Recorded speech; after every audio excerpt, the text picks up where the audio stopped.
Hi, everyone. Welcome back to another episode of Lunch and Life with Sharon and Robin Joy. Well, as we spoke last week, that October is a huge month. It's Emotional Wellness Month and Bullying Prevention Month and Domestic Violence Month. And of course, Breast Cancer Awareness Month. And we said last week that we're going to but we're going to really discuss that this week and just things that are going on. And I actually want to start it with my own experience of going for my mammogram a couple of weeks ago. So my sister is an OBGYN, so she's always on my case to remind me, even though the doctor, you get the note, you get the little postcards to make your appointment. I always forget. And then I just months will go by and my sister will be like, Sharon, did you do it? Did you do it? And so with COVID, I hadn't been to had not gotten my mammogram and ultrasound in 2 years. And my sister likes when I do both because you want to cover all bases, get the mammo and the ultrasound, you're done. So I go to the doctor's office and I don't think about it. And it's okay. Like, I'm okay. There's nothing wrong, right? So let me just preface it by saying I'm so fine. There were no surprises. There was nothing. There were no questions. But it was interesting because in my mind, and we always, something else that's really important, even with Emotional Wellness and Breast Cancer Awareness Month, is that thoughts become things. What you think about, you bring about. And in my mind, I'm like, I'm healthy. I am absolutely healthy and I have nothing to worry about. And that's it. That's my mantra. And that's what I live by. So I go, I'm sitting there forever because they just take so long, and they finally do the mammogram, then they do the ultrasound, then the radiologist comes in and it's like, I just want to check one more thing. And as soon as she said that, I was like, okay. She's like, you just have dense tissue. And I was like, all right, that's fine. And for a split second, I was like, uh-oh. And then I thought, no, I'm good. And I said, so I'm curious, when you say that, what did you see? Not that I can understand or read these x-rays or whatever you want to call it, these ultrasounds. And she goes, well, it's more that your sister would kill me if I didn't do this. I said, okay, are you giving the same kind of attention to everybody? She goes, no, we actually do. I'm just teasing you. But there was like a band that they saw, they just wanted to verify it. And she's like, you're good, clean bill of health. I said, so 2 more years? She goes, no, every year. See you next year. And I walked out and I'm like, okay, file that. The reason that I share it is because I have with everything when it comes to health, I always have that mindset, I'm healthy. And it's just interesting because I don't question it. But yet, Breast Cancer Awareness Month, I mean, so many women get diagnosed every year. So many women worry about it. And, we need to remember to take care of ourselves. So long-winded, I'll pass it over to you, Robin. No, everything you're saying is true and helpful. And, especially with COVID year, I know I skipped the year, and I think probably many people skip the year. So, definitely get scheduled and definitely do the self-exam. I remember my doctor asking me, you do self-exam. And I was like, no, nope. He's like, you need to do that. I had mine not that long ago either. And it had been almost 2 years. And I was like, have we redesigned the machine yet? And the lady, she looked at me, the technician, and started laughing. And she's like, what do you think? I was like, yeah, that was just for my own sense of humor. So Yeah. Yeah. it's wishful thinking. I was just looking up that in 2020, there were 2.3 million women diagnosed with breast cancer. And it's really important, right? About 1 in 8 women develop invasive breast cancer over the course of their lifetime. So again, we're not here to instill fear. It's all awareness of what can we do? What can we do? Awareness. And so have you started doing your own, have you done, do you do your own, check yourself? Yeah, I've gotten better about that. Yeah. Same with me. Then I complained to my daughter that she should do it, and so can't be hypocritical. No, absolutely. And I have a daughter, and it's the same thing where it's how are they going to do if we're not doing? Exactly. Because they learn from us at home, even though not like I'm running around doing, breast exams in front of everybody.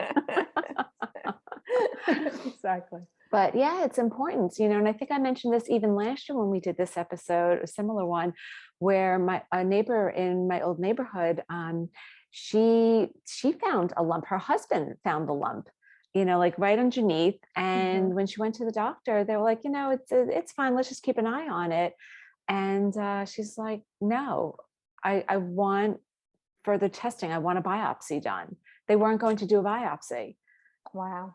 And thankfully they did. It was like stage 0, stage 1, and she's fine. But, we don't want to put our heads in the sand and avoid. Right.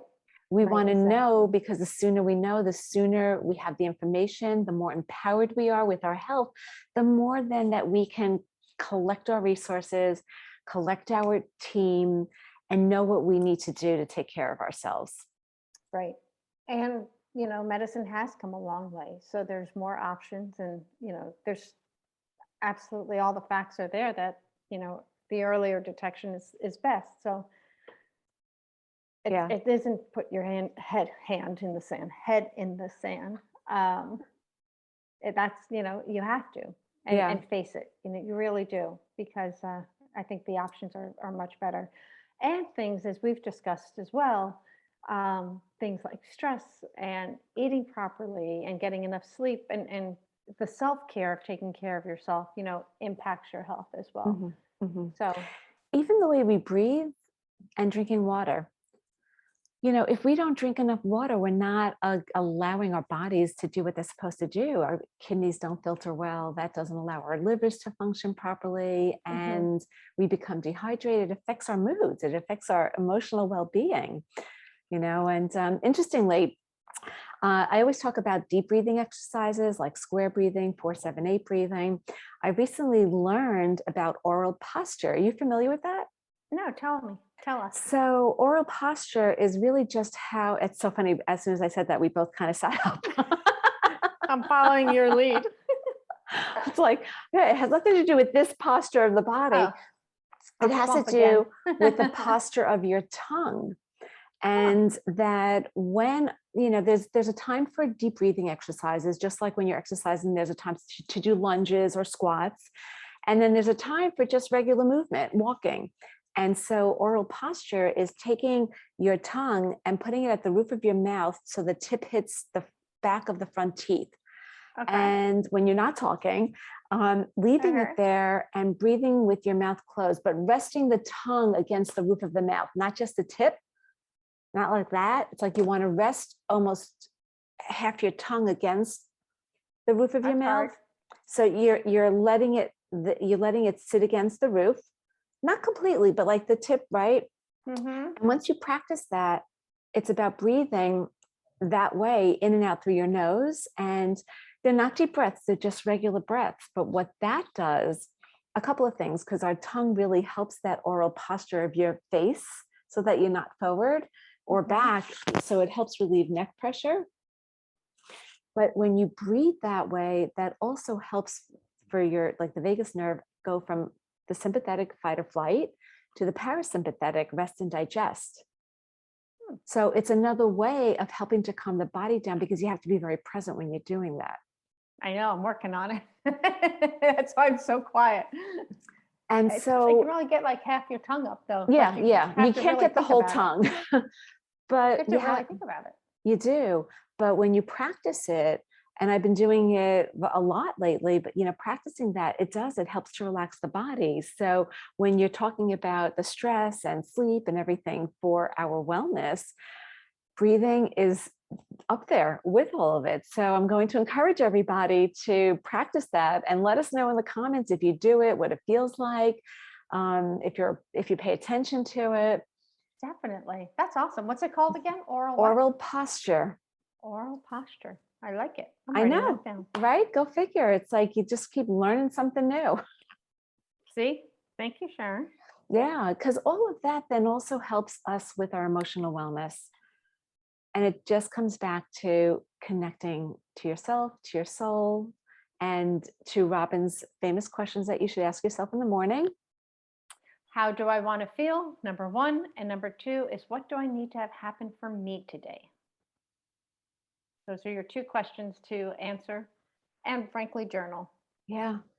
And as you're asking them and journaling them, practice the breathing. That's right. And it's a great way to be mindful of your health, your wellness, your emotional wellness. And that starts your day. Yeah. It's really important to build that time in. Yeah, I agree. And I think on that note, I have to go practice my oral posture. So great as should unpacking lunch with everybody you. else, as always. Next week, join us. I'm so excited. We're going to be making some recipes. Yes, we are. What do we have? It's because it's also, October, it's Halloween and it's fall. So you want some grounding foods. So stay tuned because we've got some yummy recipes. I'm not going to tell you. You're going to have to come back next week. That's right. Come back and we will let you know and we'll share the recipes. Absolutely. So have a great day, everybody. And as usual, Robin, love unpacking lunch with you. Likewise. Take care.